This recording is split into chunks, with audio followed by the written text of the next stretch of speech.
दोस्तों आज हम लोग पढ़ने वाले हैं नए लेक्चर में अप्लाइड मैथमेटिक्स की area bounded bye 2 and more than 2 curves. वैसे तो आपके बुक्स में दिया होगा 2 कर्व्स के साथ, बट हम आपको बता देंगे 2 और मोर देन 2 कर्व्स किसी के साथ भी कैसे एरिया कैलकुलेट करेंगे। क्या यार चप्पल देख रहा है? अरे क्या हुआ है ना, हम सब देसी आदमी, मेरे गांव से रहने वाला इंसान है। क्या यार तुम लोग चप्पल लेके हंस रहा है ना यार? मत जैसा है वैसा यार, सब पढ़ाई से मतलब रखो है ना, सब देसी है ना, कोई दिक्कत ना है। हम लोग है ना एकदम नेचुरल रहना चाहिए, दिखावे में क्या लगा हुआ है यार, है ना। चलो ठीक है, आ जाओ। अब ये मत देख ले केस उस है तो तंगा मन का ये सब कटाव डालिए, देखे कि बाड़ी सब लड़के हमारे सब ये सब बन कटा रहा है, तो हम सोचे कि मास्टर मॉडर्न मास्टर रहेगा तो कटवा लेंगे तो ठीक रहेगा ना, हो है ना। चलो देखो, अच्छा ठीक है, देखिए आइए हम लोग बात कर लेते दोस्त क्या कि हम लोग का अगला हेडिंग होगा एरिया बिटवीन 2 और मोर देन 2 कर्व्स। 2 और मोर देन 2 कर्व्स। दोस्त आपके बुक में जो दिया होगा ना, आपके बुक में जो दिया होगा वो ओनली 2 कर्व्स के लिए दिया हुआ है, ठीक है। बट हम मोर देन 2 कर्व्स के लिए भी थ्योरी वही सेम होता है, तो हम उसके लिए भी सीख लेंगे। बाकी हमको अगर यूज में ना आए तो नहीं करेंगे, यूज में आएगा तो करेंगे, है ना। तो ज़्यादा मैंने सोचना, हम आपको दोनों के लिए सिखा देते हैं। जो थ्योरी हम लोग देखते हैं कि क्या होता है, एक्चुअल में क्या होगा दोस्त। कुछ ऐसे कर्व जब हमें मिल जाएंगे, देखिए कैसे, पहला हम लोग देख रहे हैं कि कैसे कर्व्स मिल जाएंगे दोस्त। कुछ इस तरीके से जब कुछ कर्व्स मिल जाएंगे, हमें कुछ कर्व्स ऐसे अगर मिल जाए, और ध्यान से देखिएगा कि एक कर्व आपका मान लीजिए ये फंक्शन fx फंक्शन का है, इस fx फंक्शन का है, और इसको gx कर लीजिए, अच्छा रहेगा। अब gf मत कर लेना है ना, gx करना है दोस्त। क्या करना है? gx। हाँ, और ये है fx, है ना, ठीक है। देखिए ये है आपका gx और ये fx फंक्शन, दो फंक्शन है, दो फंक्शन का ग्राफ है। ग्राफ कुछ इस तरह से कट रहा है, तो दोनों ग्राफ के बीच एरिया, देखिए हम लोग एरिया बाउंडेड बाय 2 कर्व्स या एरिया बिटवीन 2 कर्व्स, मतलब 2 कर्व आपस में बॉन्ड करेगा। हमको पता है कि क्लोज फिगर बनाएगा तभी तो एरिया निकलेगा।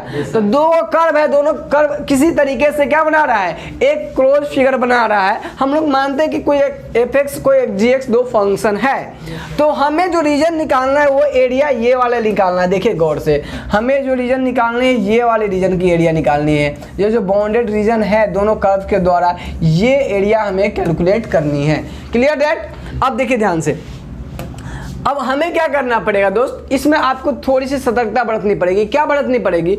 हो सके आपको ये दोनों, जैसे इन दोनों कट कर रहा है ना, तो दोनों किस पॉइंट पे कट कर रहा है वो पॉइंट आपको दिया हो सकता है, नहीं दिया हो सकता है। नहीं दिया होगा तो क्या हम लोग को दर्द होगा?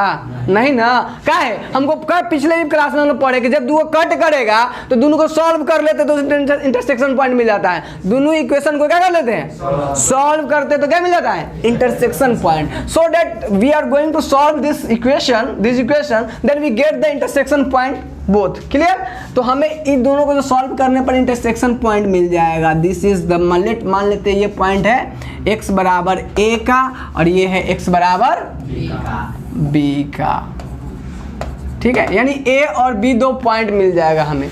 दोस्त सुनिए, एक्चुअली होगा क्या, हमें ये वाला एरिया निकालना है, ठीक है, हमें a वाला एरिया निकालना है। तो जरा गौर से देखते, तो ये आपको तरीका एक हम आपको बता देते हैं, बाकी आपको बताते हैं कि ऐसा क्यों होता है, ठीक है। आपको हम बता देते हैं कि एक तरीका बताते हैं कि करना कैसे है और ऐसा ही क्यों करते हैं, इसके पीछे का रीजन हम देंगे। हमेशा आप ध्यान में रखिएगा, जब 2 कर्व के बीच एरिया बनेगा तो हमेशा ऊपर वाले कर्व में से नीचे वाले कर्व को घटा के तब इंटीग्रेट करेंगे। जैसे अभी आप देखिए ऊपर वाला कर्व कौन सा है बताइए तो आप लोग? gx। क्या है? ऊपर वाला कर्व कौन है? gx, और नीचे वाला कर्व कौन है? fx। तो हम लोग यहां से करेंगे रिक्वायर्ड एरिया इज इक्वल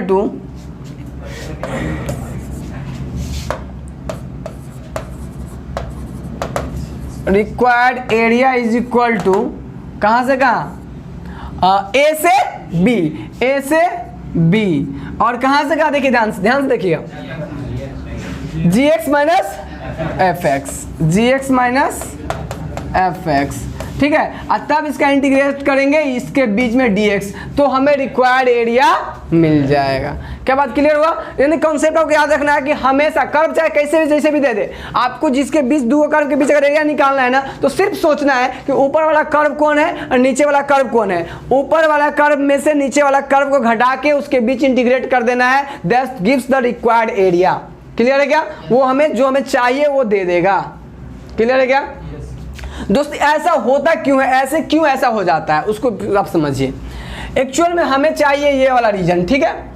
तो अगर आप बात कीजिए नॉर्मली, ध्यान से देखिएगा, अगर आप बात कीजिए नॉर्मली तो इंटीग्रेशन ऑफ ए से बी में अगर आप बात कीजिएगा gx का, ठीक है, gx का, तो कौन एरिया मिलेगा जरा बताइए। तो ए से बी में जब हम करेंगे तो हमको क्या एरिया मिल जाएगा, देखिए गौर से, ये वाला मिलेगा, देखिए ध्यान से, ये वाला ग्रीन कलर वाला, देखिए पूरा एरिया मिलेगा gx का। ये gx है ना, तो gx का इंटीग्रेशन करेंगे अभी जैसे हम लोग सीखे थे, तो खाली ये वाला कर्व का यहाँ से यहाँ करेंगे तो पूरा एरिया नहीं मिलता, नहीं हो क्या? ये बात क्लियर है? ये वाला एरिया हमको मिल जाएगा ग्रीन कलर वाला, नहीं?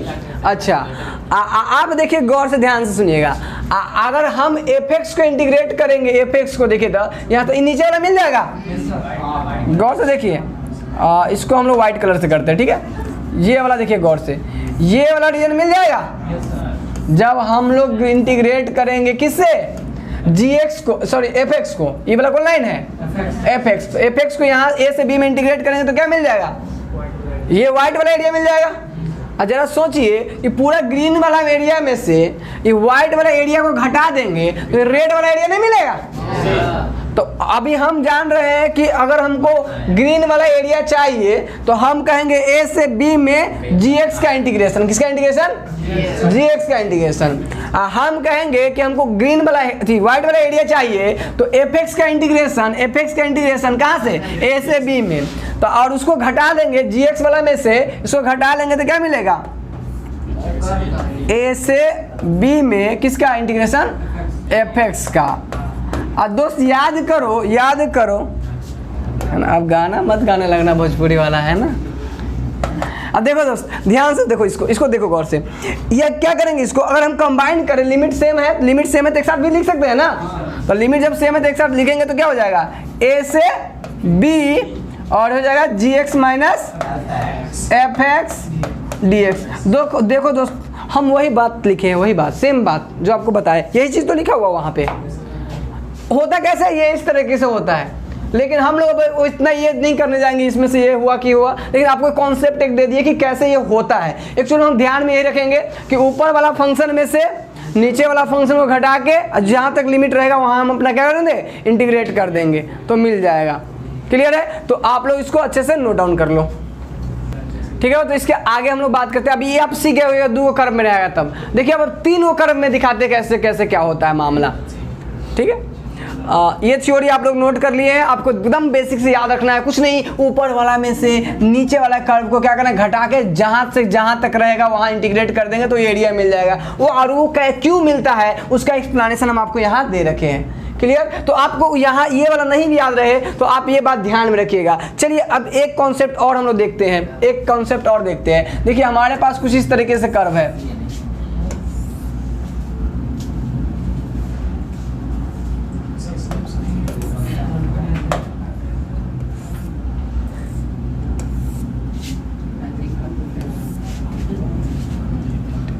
कुछ कर्व ऐसे है, ठीक है। कर्व हमारे पास मान लीजिए ये हमारे पास fx है और ये है gx है और ये वाला कर्व hx है, तीन कर्व हमारे पास, ठीक है। अब ध्यान से देखिएगा गौर से इस चीज़ को, ठीक है। गौर से जब देखिएगा इस चीज़ को तो ये जो एरिया बाउंडेड हो रहा है कितने कर्व से हो रहा है, तीन कर्व से हो रहा है। अगर आपको कहा जाए कि ये एरिया निकालिए तो हम लोग कर्व देख के माथा पटक देंगे, है ना। तो ऐसा नहीं होना चाहिए, बहुत ही आसान होता है। जैसे आपको जो कॉन्सेप्ट बताया उस ध्यान में रखना है। ध्यान देने वाली बात यह है कि आपको थोड़ी सी अंडरस्टैंडिंग ये लगानी पड़ेगी कि आप बताओ क्या कि ये जो एरिया बन रहा है तीन कर्व से बन रहा है, ठीक है। आप गौर से देखोगे बात को, गौर से दोस्त, तो देखो ये वाला पॉइंट, इस दोनों को सॉल्व करेंगे, इस दोनों इक्वेशन को सॉल्व करेंगे तो ये वाला पॉइंट मिल जाएगा, ठीक है। ये मान लीजिए ए है, ठीक है। अच्छा, इस दोनों को ये वाला लाइन, ये जो एच एक्स है और ये जो जी एक्स है, इस दोनों को सॉल्व करेंगे तो क्या मिल जाएगा, ये वाला पॉइंट मिल जाएगा। इसको मान लीजिए सी या बी, जो भी मानिए, कोई दिक्कत नहीं, आपके ऊपर डिपेंड करेगा, वो दिया रहेगा हमें, या फिर निकालेंगे तो निकल के आ जाएगा हमें। अच्छा, अब गौर से देखिए, अगर हम क्या करें, इसको पूरा में इंटीग्रेट करने जाए किससे, अब अभी देखिए हमारे मन में क्या आएगा, ऊपर वाला फंक्शन में से नीचे वाला फंक्शन को ए से सी में इंटीग्रेट कर दे, यही ना आएगा। तो आप बताओ, क्या पूरे रीजन में ई एफ एक्स और जी एक्स एक दूसरे के ऊपर है कि नहीं। क्यों, देखिए गौर से, यहाँ से यहीं तक है। देखिए एक पॉइंट यहाँ पे ले लेते हैं, इस दोनों को सॉल्व करेंगे तो पॉइंट मिल जाएगा, यानी एफ एक्स और एच एक्स को सॉल्व करेंगे तो पॉइंट मिल जाएगा। यानी ये पॉइंट देखिए गौर से, ये पॉइंट बी ले लीजिए, ठीक है वो। अच्छा, अब गौर से देखिए कि आप इतने के बीच में आप जब देखिएगा, जब इतना के बीच में देखिएगा तो इस बीच में आप देखिए, ये वाला है कौन, जी एक्स, ये वाला कौन है, एफ एक्स। तो एफ एक्स ऊपर रह रहा है, जी एक्स नीचे रह रहा है, तो यहाँ मामला ठीक था। लेकिन आप गौर से देखो, जब इतना में देखोगे, ये वाला रीजन में हम कलर कर दे रहे हैं दोस्त इसको, ये जो रीजन देख रहे हो ग्रीन वाला अथी वाइट वाला, उसको देखो, और ये कलर आप देखो रेड वाला। आप गौर से दोस्त, जब रेड वाला कलर को आप देखोगे तो रेड वाला कलर में देखो फंक्शन जो है एच एक्स ऊपर है और जी एक्स नीचे है, नहीं। अब पूरे रीजन में आप सोचते तो पूरे रीजन में एक ही फंक्शन ऊपर नीचे नहीं है, इसमें आप देखो यहाँ तक में आप देखोगे तो ये एफ एक्स वाला ऊपर है और जी एक्स वाला नीचे है। इतना के लिए देखोगे तो इसमें ऊपर कौन है, एच एक्स, और नीचे कौन है, जी एक्स। तो आपको ये बात ध्यान में रखनी होगी। अगर एक ही दो कर्व में रहता तो कोई मामला ही नहीं था, लेकिन जब ये तीन कर्व में जब आया गया तो बस थोड़ा सा रखना है कि किस समय कौन फंक्शन किसके ऊपर है, कौन नीचे है, क्लियर। तो अगर अब इसकी रिक्वायर्ड एरिया अगर हम कैलकुलेट करें, जो पूरा ग्रीन और रेड वाला जो एरिया है, तो हम लोग रिक्वायर्ड एरिया यहाँ से कैलकुलेट करें, required area bounded by F X, G X and H X, clear. वो क्या हो जाएगा दोस्त, देखिए सबसे पहले यहाँ से यहाँ चलते हैं, ए से बी में, कहाँ से यहाँ चलते हैं, ए से बी में। तो ए से बी में कौन फंक्शन ऊपर है, एफ एक्स ऊपर है, ए से बी में कौन फंक्शन ऊपर है, और जी एक्स नीचे। तो एफ एक्स माइनस जी एक्स तब इंटीग्रेट करेंगे, ठीक है।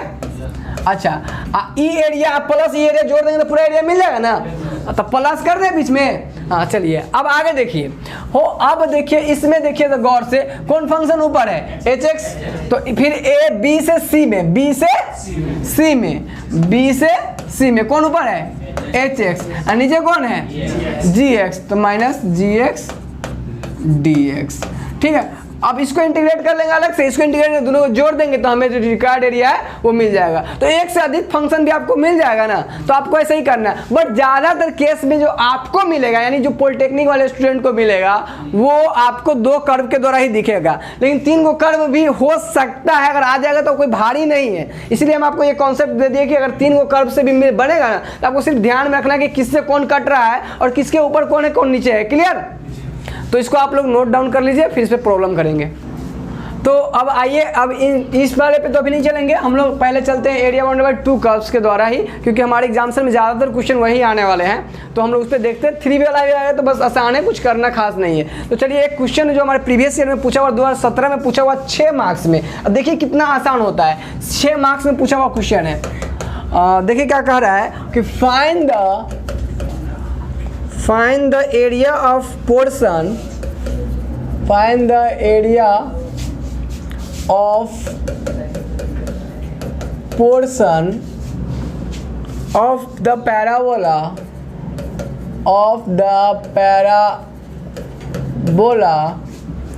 y square is equal to 4x at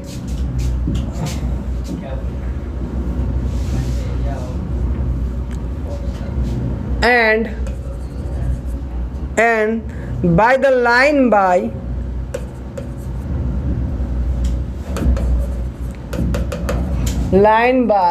कितना y is equal to x, ठीक है, y इक्वल टू x 2017 में पूछा हुआ क्वेश्चन है, ठीक है, SBT के द्वारा, और ये 6 मार्क्स का है। देखिए मतलब आपको अगर कॉन्सेप्ट रहेगा तो ये कितना आसान हो जाएगा। सबसे पहली बात मेरे प्यारे बच्चों कि हम लोगों को ये ड्रॉ करने आ रहा है। अब अगर हम में से कोई भी अगर स्टूडेंट होगा उसको ये देखते ही पता चलना चाहिए कि अच्छा पैराबोला है, तो पैराबोला है तो मतलब मामला सीधा सा है। और पैराबोला कैसा बनेगा, वाई स्क्वायर है मतलब राइट वार्ड या लेफ्ट वार्ड, और ये पॉजिटिव है तो कैसा बनेगा, राइट वार्ड।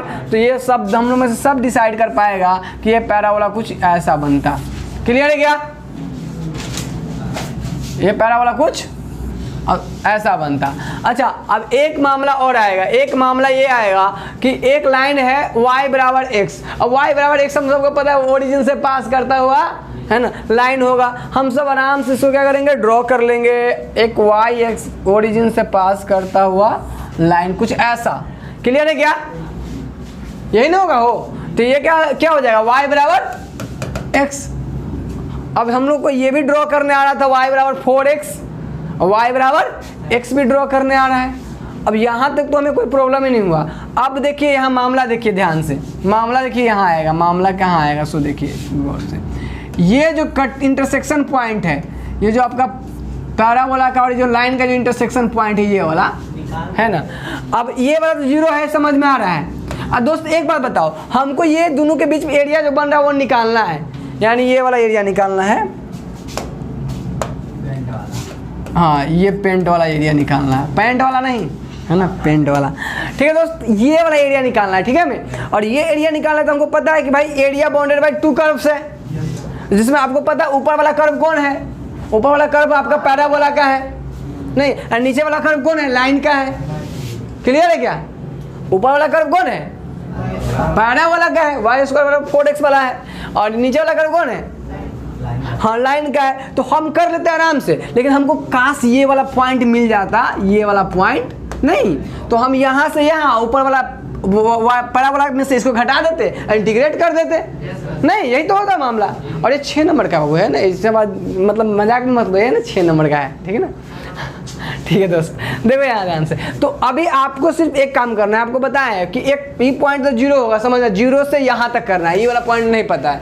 तो क्या करेंगे, हमको पता है इसका इक्वेशन और उसका इक्वेशन को क्या करेंगे, सॉल्व करेंगे पॉइंट निकालने के लिए। अच्छा सॉल्व करेंगे तो दोस्त क्या होगा, जैसे अब देखिए हम कहते हैं गिवन क्या दिया है दोस्त बताओ, y square equal to 4x and y equal to x।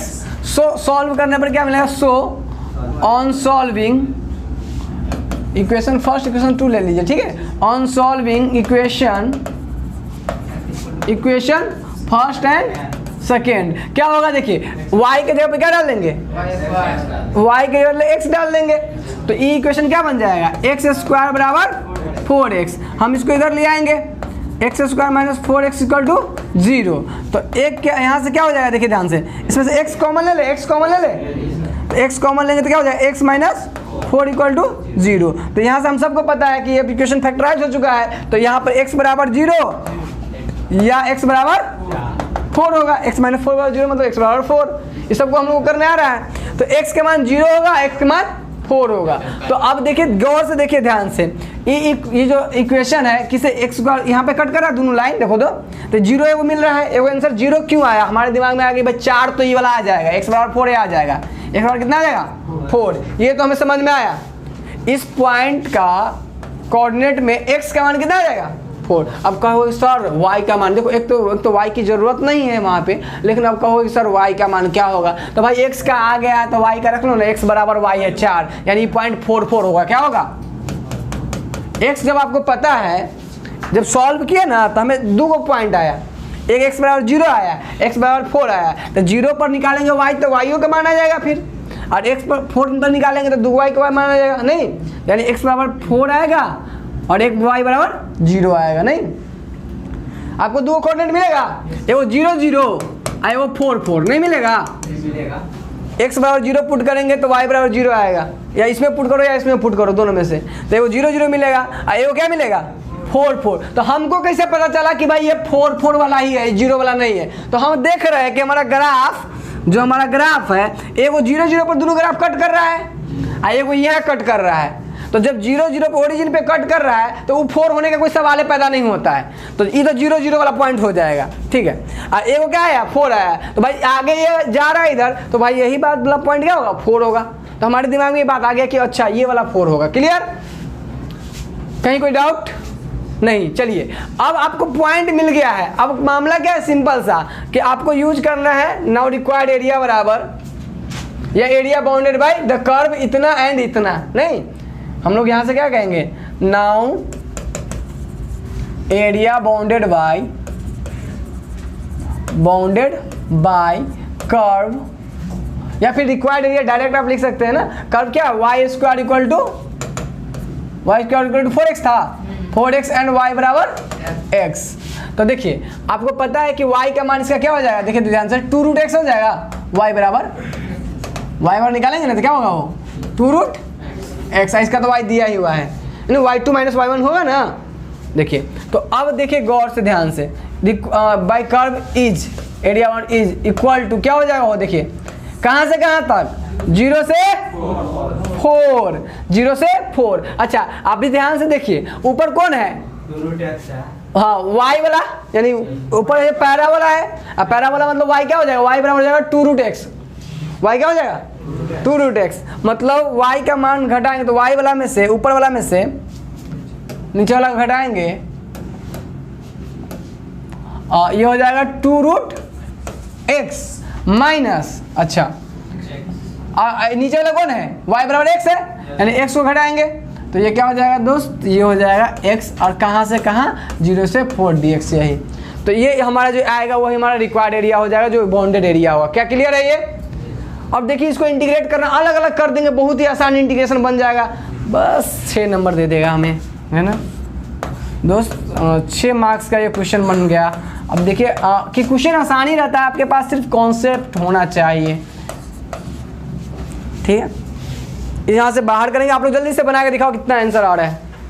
आप लोग सॉल्व कर लिए, चलिए अब फर्दर हम सॉल्व भी कर दे रहे हैं आपको जल्दी से। इसको ये हो जाएगा क्या, 2 बाहर कर लेंगे, 2 बाहर करने के बाद √x का क्या हो जाएगा इंटीग्रेशन, देखिए तो 2 बाहर करेंगे √x का क्या हो जाएगा, x के पावर 3/2 और 2/3, नहीं यही हो जाएगा, 2/3 को बाहर कर देंगे तो ये हो जाएगा कहाँ से कहाँ 0 से 4। अच्छा x का क्या हो जाएगा, सबको पता है जी क्या होगा, x² तो कहाँ से कहाँ 0 से 4। अब लिमिट पुट कर लीजिए, लिमिट पुट कीजिएगा तो ये हो जाएगा 2 यानी 4/3। अच्छा 1 मिनट रुकिए, 1 मिनट। अच्छा इसका सिंगले था, हमको लगा पूरा का गुना में तो ना है ना, एक ही इसी का है, ठीक है। तो ये आपको हो जाएगा कितना, ये 4/3 और अपर लिमिट पुट कर लीजिए तो हो जाएगा 4 का पावर 3/2 और माइनस 0 का पावर 3/2 माइनस इसका क्या हो जाएगा हो 4² माइनस 0² हो। तो यहाँ से जब कैलकुलेट करेंगे देखिए ये 4 के इसको 2 के स्क्वायर लिखेंगे, ठीक है, तो 2 से 2 कैंसिल, 2 के पावर क्यूब बचेगा तो 8 इसका आंसर 8 होगा नहीं, और इसका आंसर 8 हो जाएगा, ये हो जाएगा 4/3 इंटू का इसका क्या आएगा 8 माइनस इसका देखिए तो 16 का आधा क्या हो जाएगा 8 माइनस 8 हो जाएगा, बचे यही बचेगा। अच्छा तो ये आपका हो जाएगा कितना 32 माइनस 32/3 माइनस 8, एलसीएम ले लीजिए कितना हो जाएगा 32 माइनस 24/3 कितना आ जाएगा वो 8/3 स्क्वायर यूनिट। बस डन। एक 6 मार्क्स का क्वेश्चन, एक प्यारा सा क्वेश्चन जो हम लोग कंप्लीट कर लिए, ठीक है। आइए एक क्वेश्चन और करते हैं, मज़ेदार क्वेश्चन देखते हैं। क्वेश्चन एक क्वेश्चन है हमारे पास, find the area bounded by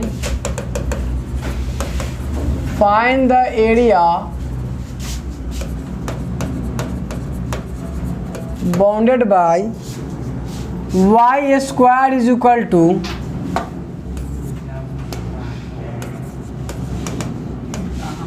y square equal to 9x and x square equal to 9y।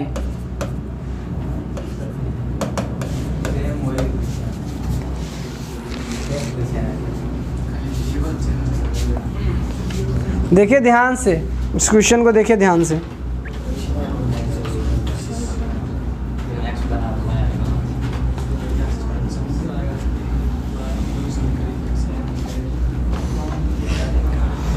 ध्यान से देखिए, सब आदमी पहले इसका ग्राफ ड्रॉ कर लीजिए अपने कॉपी में, फटाफट शुरू हो जाइए। आप सबको पता है कि वाई स्क्वायर बराबर 9x कैसा ड्रॉ होगा, एक्स स्क्वायर बराबर 9y कैसा ड्रॉ होगा, सबको पता है। जल्दी से ड्रॉ कर लीजिए सब अपने अपने कॉपी में। तो आइए फटाफट ड्रॉ करना शुरू करते हो। देखिए वाई स्क्वायर है मतलब राइट वार्ड, पॉजिटिव है मतलब राइट वार्ड, यानी पैराबोला कुछ इस तरह से बनेगा। ये तो पैराबोला का होगा ही, लेकिन कैसा बनेगा, इस तरीके से बनेगा। देखिए सॉरी दोस्त, कुछ ऐसा बनेगा। देखिए ये हो गया आपका, ये हो गया Y square equal to 9x का ग्राफ। अच्छा अब देखिए ध्यान से, एक्स स्क्वायर थे, एक्स स्क्वायर अपवर्ड होता था या डाउनवर्ड होता था, याद है? तो ये पॉजिटिव है तो अपवर्ड होगा, तो यहाँ से कुछ ऐसा हम कर लेंगे। ठीक है दोस्त, तो कुछ ऐसा हो जाएगा।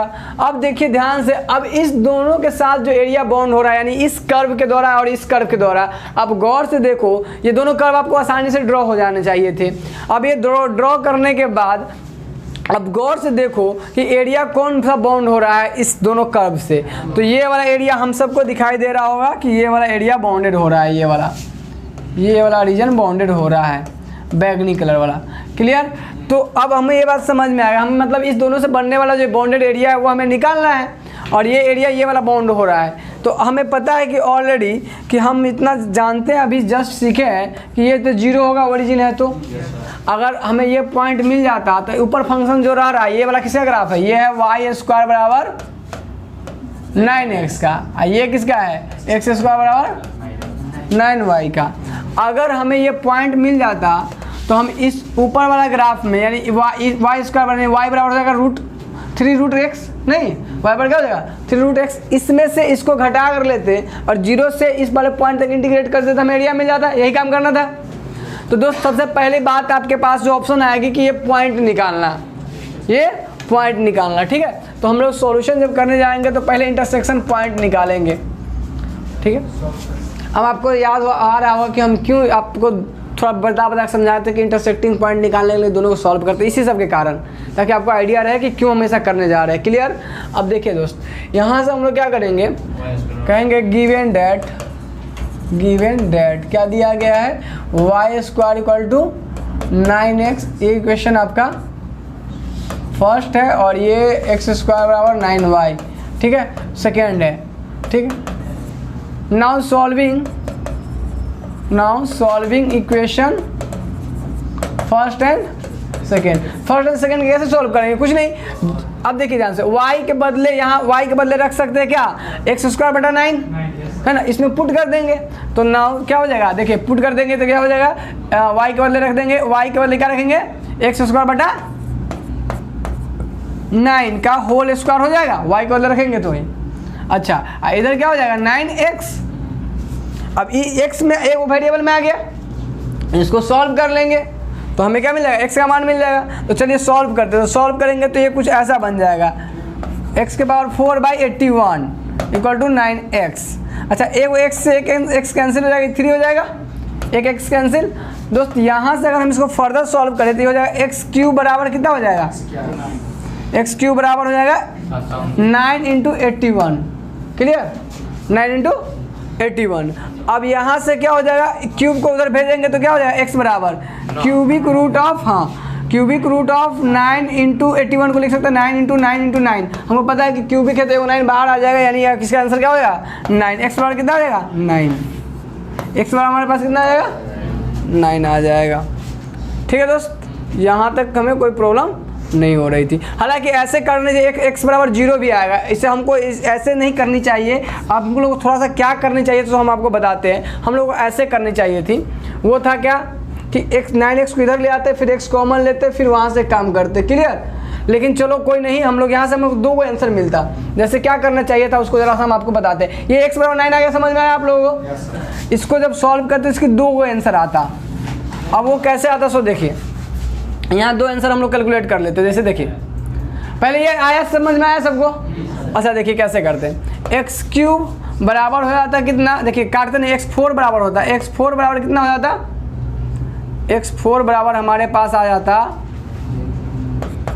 9x × 81, नहीं यही आता और फिर अगर हम इसको इधर ले आते तो हमारे पास आता x4 माइनस 9x इंटू 81 बराबर 0। इसमें से x कॉमन लेते तो क्या होता है एक्स क्यूब माइनस 9 इंटू 81 बराबर 0। एक बार में x बराबर को 0 करते, एक बार में इसको बराबर करते तो फिर एक बार 3 आता है, एक बार में 0 आता है, 2 का वैल्यू आता है। क्योंकि देखिए यहाँ पे कट कर रहा है 1.00 पर भी कट कर रहा है तो x की वैल्यू यहाँ मिलेगा, एक यहाँ मिलेगा नहीं, तो एक 0 आना चाहिए था और एक ये वाला आना चाहिए था। बट बाय द वे हमें कितना मिल गया 9। तो ये प्रोसीजर काटने का थोड़ी सी गलत है ना, लेकिन आपको ऐसे जाना चाहिए था। कैसे? ऐसे, ये सही तरीका है। काटने से नहीं, उससे मतलब नहीं होता है। वहाँ पे आपको यहाँ से आपको x का एक ही मान मिलेगा, यहाँ से x बराबर 0 पे भी कट कर रहा है तो एक और वैल्यू यहाँ पे निकल के आता। क्लियर है क्या? तो यहाँ से भी आपको एक ही पॉइंट मिल जाएगा है ना, वहाँ से आपको 2 पॉइंट मिलता। क्लियर है क्या? चलिए, तो ये आपको इसको नोट ना करो अभी, कोई बात नहीं, आपको समझ में आ गया होगा बात हम क्या कहना चाह रहे हैं। क्या लिखा था यहाँ? नाउ,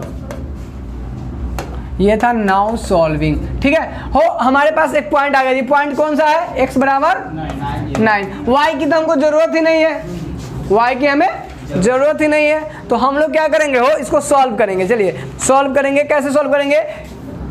y बराबर ये क्या बन जाएगा बताइए? y बराबर ये क्या बन जाएगा?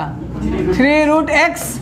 और ये क्या हो जाएगा? देखिए ध्यान से, यहाँ y बराबर ही निकालेंगे है ना, यहाँ y बराबर ही निकालेंगे। तो y बराबर क्या हो जाएगा? यहाँ y बराबर क्या हो जाएगा?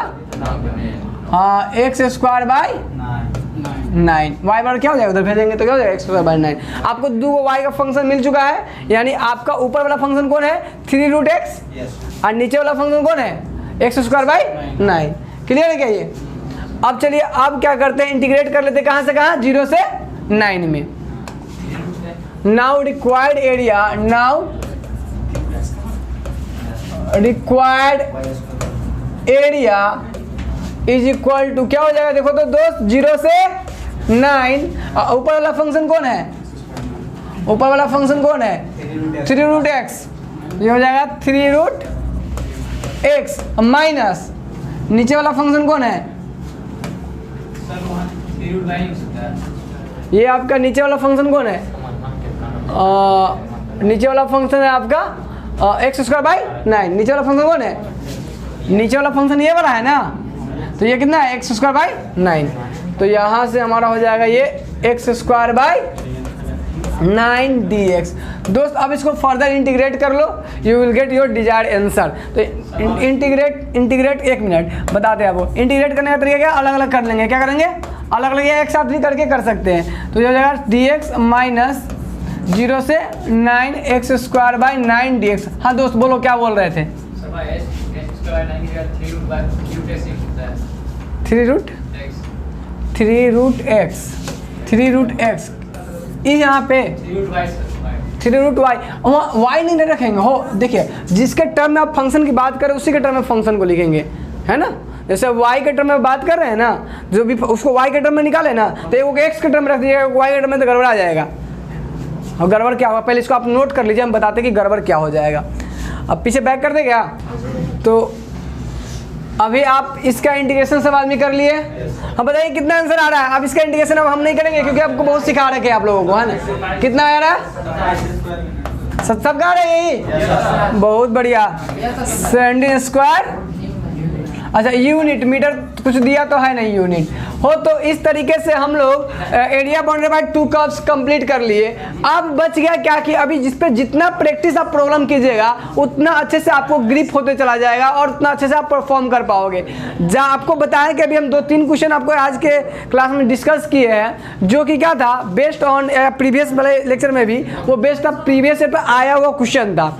तो आपको क्या करना है कि आप इस पर जितना अधिक से अधिक क्वेश्चन आप कर सको कीजिएगा, जिससे आपको परफेक्शन मिलेगा, आप कॉन्फिडेंस लेवल में रहोगे। ऐसा नहीं कि हम थ्योरी बता दिए, क्वेश्चन सिखा दिए और आप बैठ जाओ न्यूट्रलाइज होके, तो फिर आपको नहीं आएगा। तो करना क्या है, मोर एंड मोर प्रॉब्लम करना है, प्रीवियस का आया हुआ क्वेश्चन करना है और हमारे साथ डिस्कस करना है। तो मिलते हैं हम आपसे नेक्स्ट लेक्चर में। आज के लिए बस इतना ही, धन्यवाद।